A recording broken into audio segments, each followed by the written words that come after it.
రెడ్డి గారి స్థాయి రాహుల్ గాంధీ గారి గురించి మాట్లాడే స్థాయి కాదు అని ఆయన చెప్పారు. At the same time Rahul Gandhi గారు ఏదైతే ఒక అంశము లేవనెత్తారో ఓట్ చోరీ అనే విషయము, అది నిజంగా జరిగుంటే ఆయనకు మద్దతు ఇవ్వాల్సింది పోయి అనవసరంగా రాహుల్ గాంధీ గారి మీద విమర్శలు చేస్తున్నారు అనేది కాంగ్రెస్ నాయకులు కూడా మాట్లాడుతున్నమాట.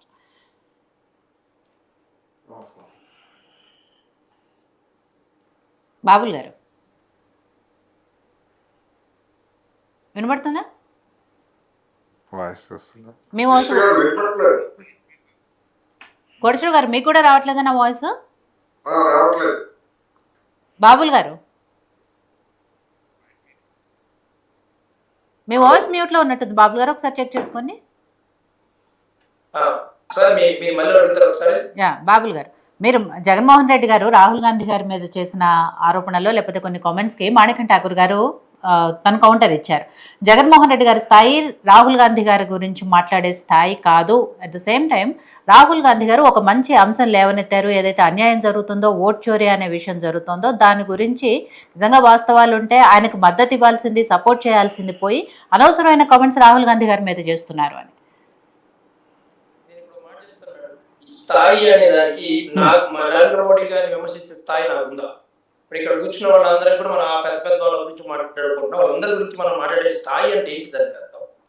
అది ఎవరికి అర్థం పడతలేని మాట. ఎవరికైనా ఈ దేశం ఎవరికైనా ప్రశ్నించే అవకాశం, విమర్శించే అవకాశం ఉంది. పర్టికులర్ గా రాజకీయ వ్యవస్థలో ఉన్న వాళ్ళకి అది అది అది ఏమంటారు, అది ఎవరికి అవసరం లేని మాట. అది రెండో మాట ఏం చెప్తానంటే, రాహుల్ గాంధీ గారు మంచి ఉద్దేశంతో చేస్తున్నారు, ఈ ఏమంటే దానికి సమర్థించాలి కానీ ఇలా మాట్లాడడం కరెక్ట్ కాదు అన్నది నా ఉద్దేశం. ఏంటంటే జగన్మోహన్ రెడ్డి గారిని ఇక్కడ స్థానిక నాయకులతోటి విపరీత విమర్శలు చేపిస్తా ఉన్నప్పుడు జగన్మోహన్ రెడ్డి గారికి ఏమంటారు, బీజేపీ అంత దూరం, కాంగ్రెస్ పార్టీ కూడా అంతే దూరం. సో కాంగ్రెస్ పార్టీ గురించి మంచిగా మాట్లాడాల్సిన, దాని గురించి ఆలోచించాల్సిన అవసరం లేదంటే అడిగారు కాబట్టి మాట్లాడాడు. అది కూడా స్పందించాల్సిన అవసరం కూడా లేదు నాకు తెలిసినంత వరకు అయితే. పర్టికులర్గా ఏంటంటే ఇక్కడ ఈవీఎం ట్యాంపరింగ్ అనేది ఎక్కువగా చర్చ జరిగింది ఆంధ్రప్రదేశ్ వ్యవహారంలో కాబట్టి జగన్మోహన్ రెడ్డి గారు స్పందించాల్సి వచ్చింది. అసలు ప్రత్యేకంగా చర్చ జరిగింది ఎక్కడైతే జరిగిందో అక్కడ అంశం తీసుకోకుండా అక్కడెక్కడో తీసుకొని చేశారు. దేనికి అంటే ఇక్కడ చంద్రబాబుతో లోపాయకార ఒప్పందం ఉంది కాబట్టి ఇక్కడ మీరు అదొకటి మర్చిపోతున్నారు. మంచి వ్యవహారమే, ఆయన దేశవ్యాప్తంగా అంతా మంచి చేసింది. ఆంధ్రప్రదేశ్ వ్యవహారం ఒక్క దాంట్లో మాట్లాడినప్పుడు ఈ జగన్మోహన్ రెడ్డి గారి మిగిలిన వ్యవహారం అంతా ఆంధ్రప్రదేశ్ గురించి మాట్లాడినప్పుడు సో అక్కడ ఉద్దేశం అదే. ఆంధ్రప్రదేశ్ గురించి ఆయన ఇప్పుడు కానీ ఎప్పుడు మాట్లాడడం నాకు తెలిసి రాహుల్ గాంధీ గారు చంద్రబాబు నాయుడు గారి దృష్టిలో పెట్టుకుని విమర్శలు చేయడం మేము అనుకుంటున్నాం. బయట ఏదైనా మీరు మంచి చేసినా ఏం చేసినప్పుడు ముందు మా సొంత రాష్ట్రంలో మాకు జరిగిన అన్యాయం మీద ఒక మాట మీరు మాట్లాడితే మేము కూడా దానికి ఏదైనా తీసుకోవాల్సిన పరిస్థితి ఉంటుంది. నేను ఇందాకే అన్నాను, లోకల్ కాంగ్రెస్ పార్టీ కానీ, షర్మిల గారు కానీ రాహుల్ గాంధీ గారితో లేదా కాంగ్రెస్ పార్టీతో కలిసి పనిచేసే అవకాశాలు కల్పించట్లేదు వైఎస్ఆర్సీపీ పార్టీకి. ఆ అవకాశం అనేది కూడా లేకుండా వాళ్ళు విపరీత విమర్శలు చేస్తున్నప్పుడు జగన్మోహన్ రెడ్డి గారికి మాత్రం ఏం అవసరం, వాళ్ళందరితో కలిసి పనిచేయాల్సిన అవసరం, వాళ్ళందరికీ ఏమంటారు సహకరించాల్సిన అవసరం జగన్మోహన్ రెడ్డి గారికి మాత్రమే ఉంది. ఇక్కడ కల్పించట్లేదు అంటే మీరు అవకాశం ఇవ్వట్లేదని కాదు. వాళ్ళు అవకాశం ఇచ్చినా ఇవ్వకపోయినా జగన్మోహన్ రెడ్డి గారు కలుస్తారనేది నేను అనుకోవట్లేదు. వాళ్ళు కూడా ఆ ధోరణి లేదు. సో కాబట్టి జగన్మోహన్ రెడ్డి గారు రాహుల్ గాంధీ గారి గురించి ఆయన మంచి చెడులు చేస్తున్నాడు, దాని గురించి ఏదో మనం సమర్థించి మాట్లాడదాం వాళ్ళని అనుకోవాల్సిన అవసరం ఉంది. ఒక విధంగా ప్రత్యర్థి కదా చంద్రబాబు నాయుడు గారి సన్నిహితులు అంటే ప్రత్యర్థి కదా. ఓకే, ఇప్పటికే అదే దాంట్లో ఉన్నారు చంద్రబాబు నాయుడు గారికి సన్నిహితులు రాహుల్ గాంధీ గారు.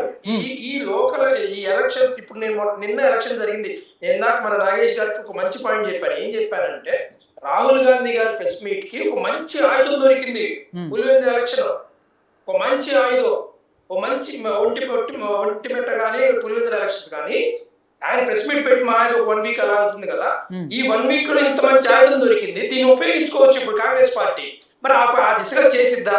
మా అనుమానం ప్రకారం చంద్రబాబు నాయుడు గారికి అనుసంధానంగా ఉంటారు, చంద్రబాబు నాయుడు గారికి ఫేవర్ గా ఉంటారు కాబట్టి అసలు ఈ ఆంధ్రప్రదేశ్ వ్యవహారాన్ని ఎట్టి పరిస్థితుల్లో జగన్మోహన్ రెడ్డి గారికి ఫేవర్ గా ఉండేటట్టు వాళ్ళు అసలు మాట్లాడాలని మేము అనుకుంటున్నాం.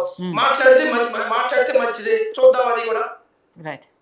కోటేశ్వరరావు గారు ఫైనల్గా మీరు చెప్పండి. సరే, ఈ సందర్భం వచ్చినప్పుడల్లా ఈవీఎంల ట్యాంపరింగ్ గురించి కానివ్వండి, లేకపోతే ఇలాంటి ఓట్ చోరీ ఇవన్నీ కూడా డిస్కషన్స్ జరుగుతున్నాయి.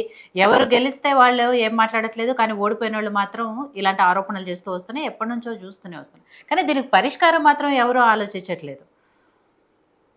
ఈవీఎం ట్యాంపరింగ్ గురించి నాకు ఉన్నటువంటి అభిప్రాయం, ఈవీఎం ట్యాంపరింగ్ అనేటువంటిది జరగదు అనేటువంటిది నేను ఖచ్చితంగా చెప్పదలుచుకున్నాను. రాజకీయ నాయకులు, రాజకీయ పార్టీలు చేసేటువంటి ఆరోపణలని అది వాళ్ళ సొంత వ్యాపారం. గెలిచి